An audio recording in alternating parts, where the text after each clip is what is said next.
Hello. तो आज हम बहुत ही इम्पोर्टेंट वीडियो, बहुत ही इम्पोर्टेंट क्लास डाई इलेक्ट्रिक परावैद्युत लेने जा रहे हैं। तो आज हम परावैद्युत शुरू कर रहे हैं। बहुत ही इम्पोर्टेंट पॉइंट है, बोर्ड में निश्चित रूप से यहाँ से क्वेश्चन आता है। उससे पहले कुछ एक बात कहना यह है कि आप लोग जो भी वीडियो देखिए तो आप लोग उसको ध्यान से समझिए। समझने के बाद जहाँ पर भी लिखने वाली बात है, परिभाषा कुछ लिखा रहे हैं, डेफिनेशन लिखा रहे हैं, डेरिवेशन उसका आ रहा है, तो आप उसको वहाँ पर पॉज कीजिए, उसको पूरा डेरिवेशन लिखिए, डेफिनेशन लिखिए और फिर जा करके आगे की ओर बढ़िए। अगर नहीं समझ में आ रहा है तो फिर से बैक आइए, फिर से आप उसको दोबारा देखिए। तो आप उसको ध्यान से देखिए और हर एक वीडियो को समझने का कोशिश कीजिए। नहीं समझ में आ रहा है तो निश्चित रूप से आप हमसे कमेंट बॉक्स में पूछ सकते हैं कि वहाँ पर हमसे क्वेश्चन पूछ सकते हैं। उसके अलावा हम ईमेल आईडी जल्दी ही आपको दे देंगे, तो लिंक में हम ईमेल आईडी डाल देंगे, तो आप ईमेल आईडी से हमसे उस पर हमसे क्वेश्चन पूछ सकते हैं। कुछ और भी मीडिया का हम इस्तेमाल करेंगे, हो सकता है फेसबुक की सब का इस्तेमाल करें, वहाँ पर भी आपको हम कुछ लिंक दे दें, तो आप वहाँ से भी हमसे आप क्वेश्चन पूछ सकते हैं। फेसबुक पर आप हमसे क्वेश्चन पूछ सकते हैं। तो ये सब सुविधा हम बस आजकल में हम जल्दी ही उसमें हम दे दिया जाएगा। और तो थोड़ा सा कोशिश कीजिए आप लोग ध्यान से पढ़ने का, ताकि हर एक बात जो है सो सब लोगों को समझ में आए और उसका आप सही सही लाभ उठा सकिए। ठीक है, तो अब हम स्टार्ट करते हैं आज का बहुत ही इंपॉर्टेंट क्लास डाई इलेक्ट्रिक परावैद्युत। ठीक है, तो आप लोग हेडिंग दीजिएगा डाई इलेक्ट्रिक परावैद्युत।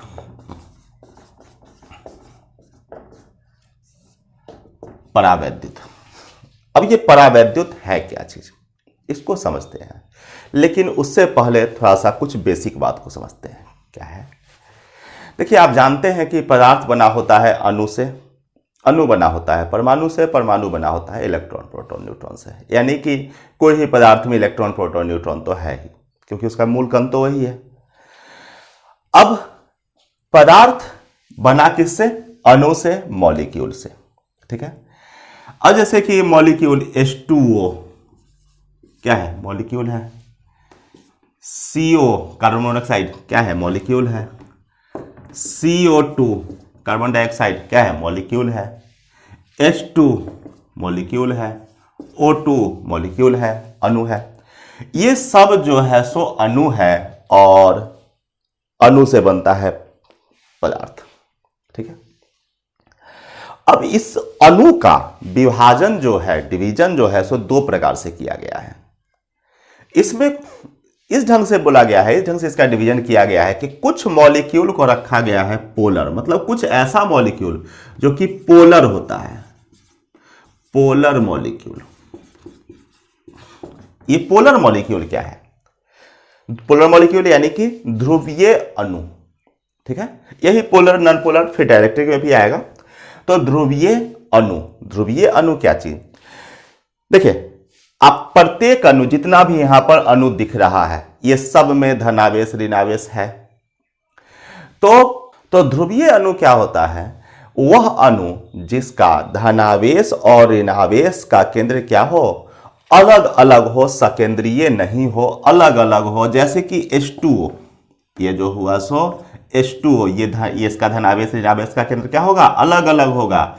यहां पर बीच में रहता है ऑक्सीजन जिस पर माइनस रहता है, इधर रहता है हाइड्रोजन H+ और इधर भी रहता है हाइड्रोजन H+। दोनों के बीच का कोण होता है 105 डिग्री। अलग अलग है, सकेंद्रीय नहीं है, अलग अलग है। ठीक है, कॉन्साइड नहीं है, एक नहीं है। ठीक है, और इस तरह का जो अणु हुआ, इस तरह का जो मॉलिक्यूल हुआ, उसको लाता है ध्रुवीय अणु। ठीक है, और इस अणु से जो पदार्थ बनता है, यानी कि ध्रुवीय अणु से जो पदार्थ बनता है, उसको बोला आता है ध्रुवीय पदार्थ। ठीक है, और यह मुख्य रूप से कुचालक में होता है, अधातु में होता है, धातु में ऐसा नहीं होता है। सिर्फ ये अधातु की बात हम कर रहे हैं। चलिए, अब तो यहां पर ध्रुवीय अणु समझ रहे हैं। ध्रुवीय अणु मतलब जिसका धनावेश और ऋणावेश का केंद्र क्या हो?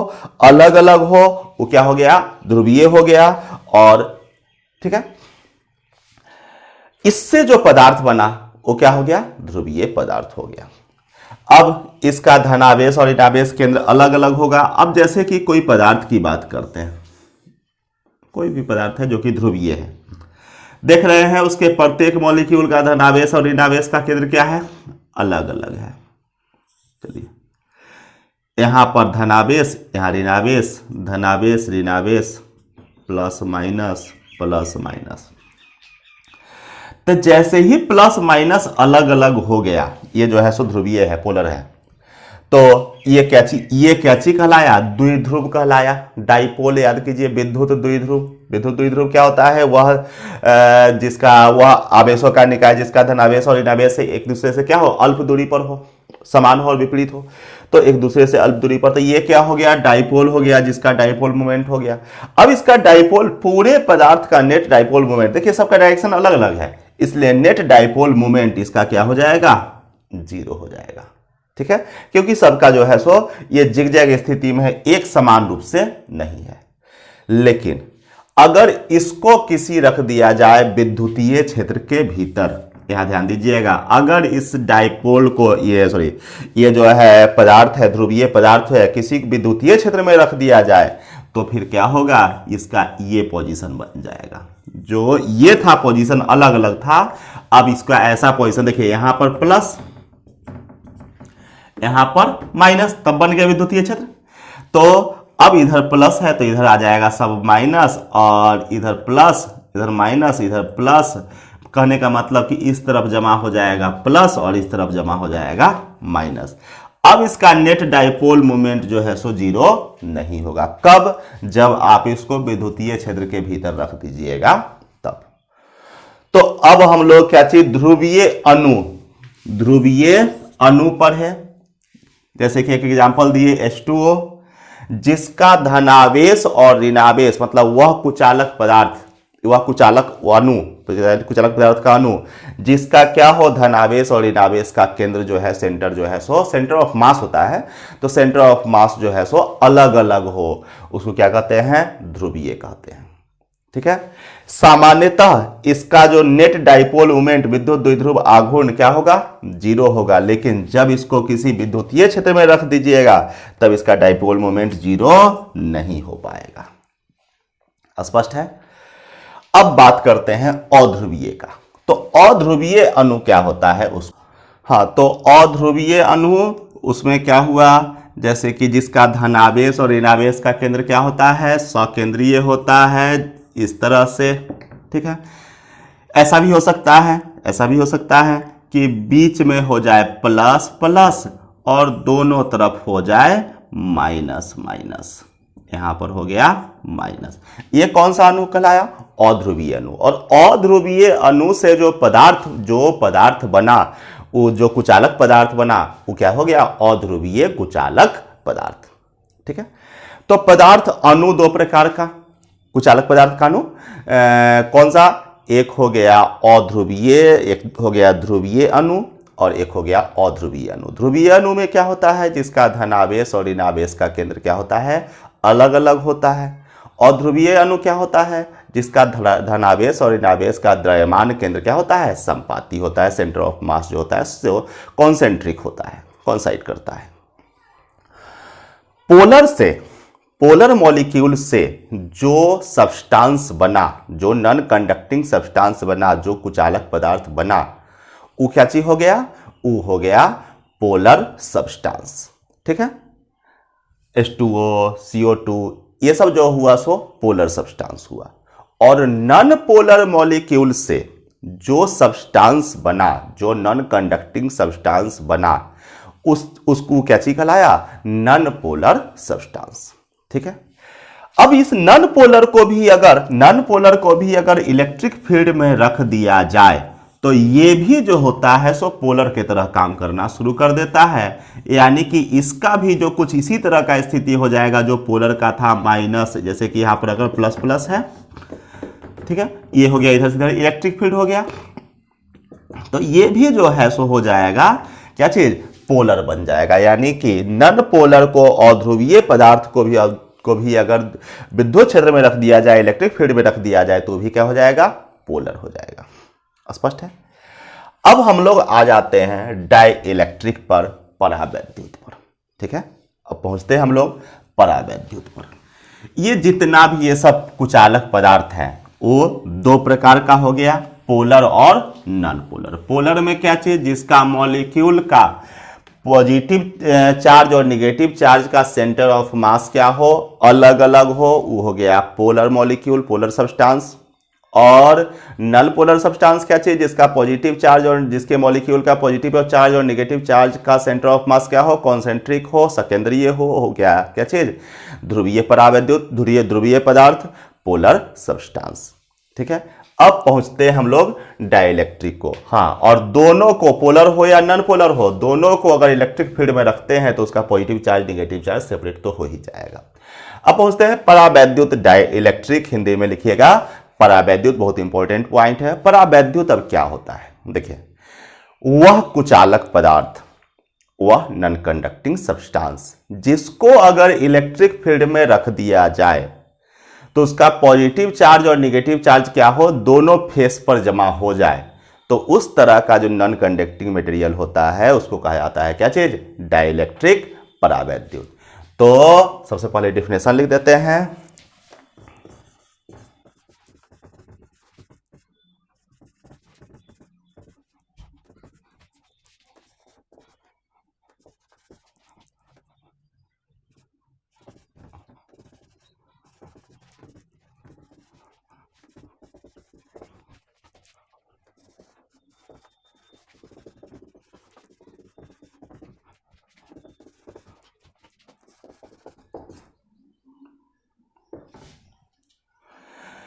तो लिखिएगा परिभाषा कि वह कुचालक पदार्थ जिसे किसी विद्युतीय क्षेत्र में रखने पर उसका धनावेश और ऋणावेश उसके दोनों सतहों पर जमा हो जाता है, उसे उसे परावैद्युत कहते हैं।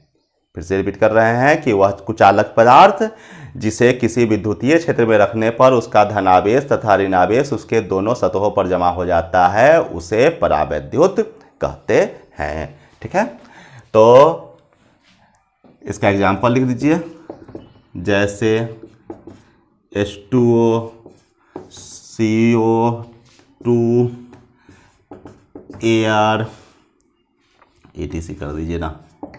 ठीक है, ये सब जो है सो क्या है, डाइलेक्ट्रिक है, परावैद्युत है। अब कुचालक पदार्थ, नॉन कंडक्टिंग सब्सटेंस, तो हम लोग तुरंत ही पढ़े हैं कि नॉन कंडक्टिंग सब्सटेंस कुचालक पदार्थ कितना प्रकार का, दो प्रकार का, पोलर और नॉन पोलर। तो निश्चित है कि डाइलेक्ट्रिक भी दो प्रकार का होगा, एक पोलर डाइलेक्ट्रिक, दूसरा नॉन पोलर डाइलेक्ट्रिक, ध्रुवीय परावैद्युत और अध्रुवीय परावैद्युत। तो लिखिएगा यह दो प्रकार का होता है।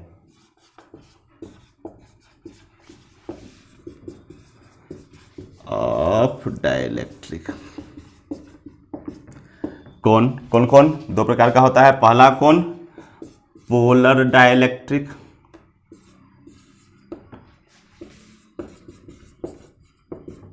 और दूसरा कौन, नॉन पोलर डाइलेक्ट्रिक, ध्रुवीय परावैद्युत और अध्रुवीय परावैद्युत। लिखिएगा यह दो प्रकार का होता है, एक में ध्रुवीय परावैद्युत और दो में अध्रुवीय परावैद्युत। स्पष्ट है ध्रुवीय परावैद्युत क्या होगा, जो कि ध्रुवीय पदार्थ से बना होगा, अध्रुवीय परावैद्युत क्या होगा, जो कि अध्रुवीय पदार्थ से बना होगा। ध्रुवीय पदार्थ क्या होता है, जिसका जिसका अणु का धनावेश और ऋणावेश का केंद्र क्या हो, अलग अलग होता है, द्रव्यमान केंद्र अलग अलग होता है, वो होता है ध्रुवीय। और जिसका धनावेश और ऋणावेश का द्रव्यमान केंद्र सकेंद्रीय होता है, वो होता है अध्रुवीय। तो इसमें आप पहला हेडिंग देना है, पहला हेडिंग देना है पोलर डाइलेक्ट्रिक।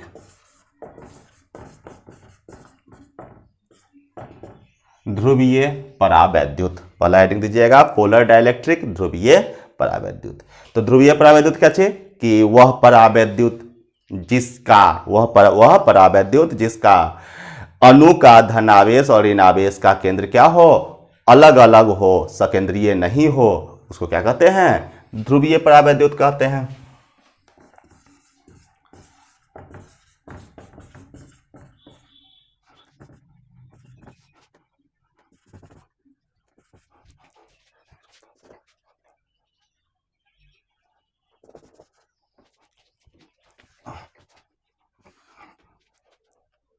हाँ,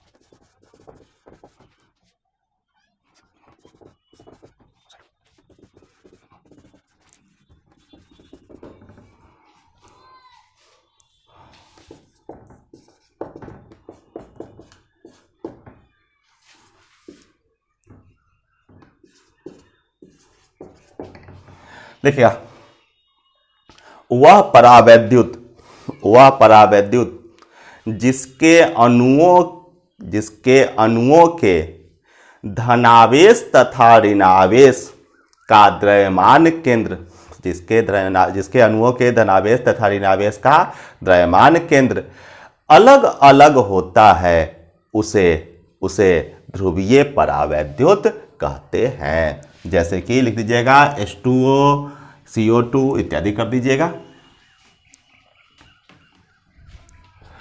सेकेंड, नॉन पोलर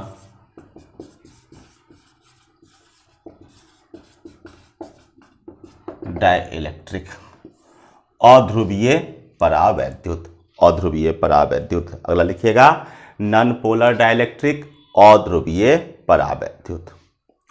परावैद्युत क्या होता है कि वह इसी का उल्टा कि वह परावैद्युत जिसके अणुओं के धनावेश तथा ऋणावेश का द्रव्यमान केंद्र क्या हो, कोइंसाइड करे, सकेंद्रीय हो, उस तरह क्या कहते हैं, अध्रुवीय परावैद्युत कहते हैं।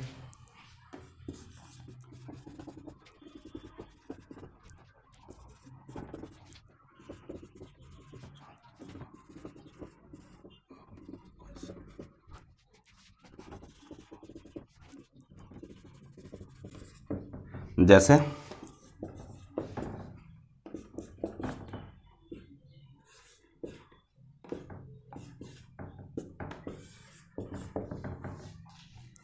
लिखेगा वह परावैद्युत, लिखेगा अगला 2 नंबर अध्रुवीय परावैद्युत, लिखेगा वह परावैद्युत जिसके अणुओं के द्रव्यमान केंद्र जिसके अणुओं के धनावेश तथा ऋणावेश का द्रव्यमान केंद्र से अध्रुवीय परावैद्युत कहते हैं। एग्जाम्पल लिख दीजिएगा H2O2 CO इत्यादि कर दीजिएगा। ठीक है,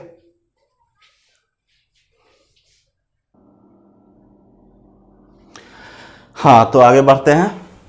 अब पोलराइजेशन,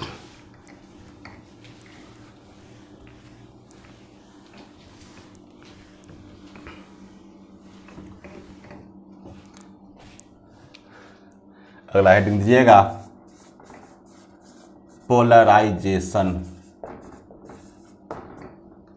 पोलराइजेशन ऑफ डाइइलेक्ट्रिक भी लिख सकते हैं, परावैद्युत का ध्रुवन या सीधे ध्रुवन। पोलराइजेशन मतलब ध्रुवन। ये ध्रुवन आगे भी हम लोगों को पढ़ना है, ऑप्टिक्स में भी वहाँ पढ़ेंगे, लेकिन वहाँ पर जो है सो वो लाइट का है ध्रुवन, प्रकाश का पोलराइजेशन है वहाँ पर। तो फिलहाल जो है सो ये पोलराइजेशन किसका होगा, डाइइलेक्ट्रिक का होगा, परावैद्युत का होगा। ये पोलराइजेशन क्या है, सो यहाँ ध्यान दीजिए। जैसे कि ये एक डाइइलेक्ट्रिक है जिसमें जो कि पोलर हो, नॉन पोलर हो, जो भी हो, अगर इसको रख दिया जाए किसी इलेक्ट्रिक फील्ड के अंदर, ये एक डाइइलेक्ट्रिक है जिसको रख दिया गया किसमें, इलेक्ट्रिक फील्ड के अंदर, इधर से इधर की ओर इलेक्ट्रिक फील्ड है E, इसके अंदर जो है सो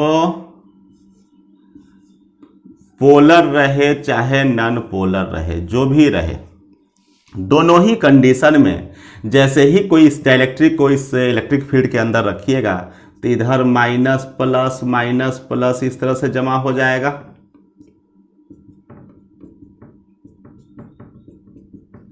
यहां पर आ जाएगा पॉजिटिव चार्ज और इधर आ जाएगा निगेटिव चार्ज। ठीक है, तो ये जो पॉजिटिव और निगेटिव चार्ज जो बनाया गया, यही जो प्रोसेस है, इसी प्रोसेस को कहा गया परावैद्युत का ध्रुवन, पोलराइजेशन ऑफ डाइइलेक्ट्रिक। कहने का मतलब क्या चीज कि जब किसी परावैद्युत को क्या किया जाता है किसी इलेक्ट्रिक फील्ड के अंदर रखा जाता है, विद्युत क्षेत्र के अंदर रखा जाता है, तब उसका धनावेश, उसका पॉजिटिव चार्ज और नेगेटिव चार्ज क्या होता है, सेपरेट हो जाता है, दोनों फेस पर जमा हो जाता है। यही जो प्रोसेस है, दैट प्रोसेस इज कॉल्ड क्या चीज, पोलराइजेशन ऑफ डाइलेक्ट्रिक। यही प्रोसेस को कहा गया परावैद्युत का ध्रुवण। तो बस वही लिख देना है।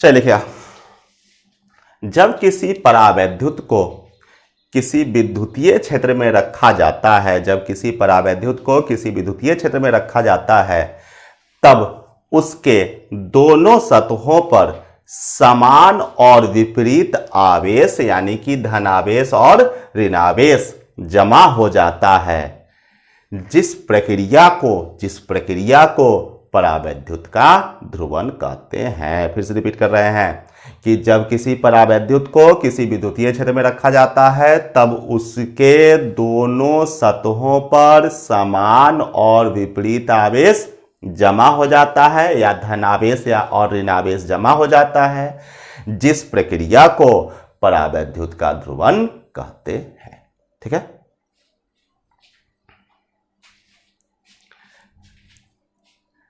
नोट कीजिए। लिखने के बाद आप लोग इस फिगर को ड्रॉ कीजिएगा।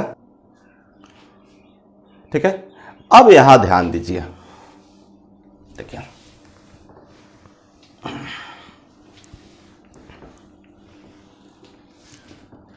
ये जो है इसको हम ई नोट कर देते हैं। ठीक है, अब यहां पर जब पॉजिटिव चार्ज जमा हुआ, यहां पर नेगेटिव चार्ज जमा हुआ, तो एक इलेक्ट्रिक फील्ड इधर से इधर की ओर बनेगा, जिसका वैल्यू होगा, जिसका हम वैल्यू दे देते हैं ईपी। ये था ई नोट और ये हो गया ईपी। अब यहां पर दो इलेक्ट्रिक फील्ड, इस डाइलेक्ट्रिक के अंदर दो इलेक्ट्रिक फील्ड है। कौन कौन? एक है ई नोट जो कि इससे पास हो रहा है, और दूसरा हो गया ईपी जो कि इसके इस ई नोट के कारण जो चार्ज अप्लाई हुआ, चार्ज जो सेपरेट हुआ, जिसके कारण बन गया क्या, कौन सा, ईपी। यानी कि इसके अंदर दो इलेक्ट्रिक फील्ड है, एक इधर की ओर ई नोट और दूसरा इधर की ओर ईपी। ज्यादा इंटेंसिटी किसके कारण, किसका होगा, ई नोट या ईपी का। ये है ई नोट, ठीक है, और ये हो गया ईपी, इसके अंदर दोनों है। तो ज्यादा इंटेंसिटी किसका होगा, ई नोट का होगा या ईपी का होगा? निश्चित रूप से इस जगह पर ज्यादा इंटेंसिटी किसका होगा, ई नोट का होगा। क्यों? क्योंकि ईपी तो इसी के कारण बना है, ये तो यहां पर कुछ चार्ज सेपरेट हो गया जिसके कारण ईपी आ गया। यानी कि इसका यहां पर ई नोट जो है ये ग्रेटर देन है क्या चीज, ईपी। ठीक है, अब जो बचा, अब ये इसके अंदर दोनों का डायरेक्शन अपोजिट हो गया, यानी कि नेट इलेक्ट्रिक फील्ड हमको निकालने के लिए क्या करना पड़ेगा, ई नोट माइनस ईपी करना पड़ेगा। तो ई नोट माइनस ईपी जो बचेगा उसका डायरेक्शन किधर की ओर होगा, उसका डायरेक्शन निश्चित रूप से इधर से इधर की ओर होगा, क्योंकि जो बचेगा सो इसमें से बचेगा। तो और इसका डायरेक्शन इधर है, इसलिए नेट हो जाएगा इधर से इधर की ओर। इसको हम लोग देते हैं ई। कहने का मतलब कि इस डाइलेक्ट्रिक के बाहर जो इलेक्ट्रिक फील्ड इंटेंसिटी है सो ई नोट है, यानी कि ई नोट इस पर अप्लाई किया गया, और इसके अंदर जो नेट जो बचा वो क्या बचा, ई बचा। ये दोनों का जो रेशियो है इसको कहा जाता है डाइलेक्ट्रिक कांस्टेंट। तो आप लोग अगला हेडिंग दीजिएगा, डाइलेक्ट्रिक कांस्टेंट।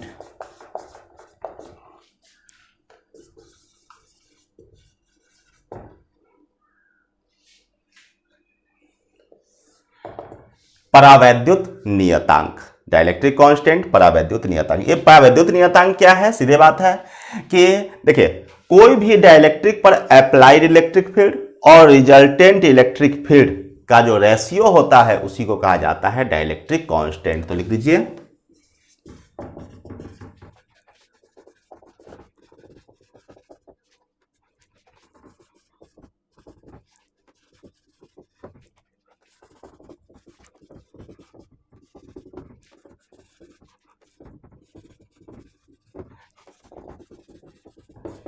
देखिएगा डाइलेक्ट्रिक कांस्टेंट परावैद्युत नियतांक लिखिएगा यह परावैद्युत लिखिएगा यह किसी परावैद्युत पर आरोपित विद्युतीय क्षेत्र तथा परावैद्युत के भीतर परिणामी विद्युतीय क्षेत्र का अनुपात होता है। यह किसी परावैद्युत पर आरोपित विद्युतीय क्षेत्र तथा परावैद्युत के भीतर परिणामी विद्युतीय क्षेत्र का अनुपात होता है।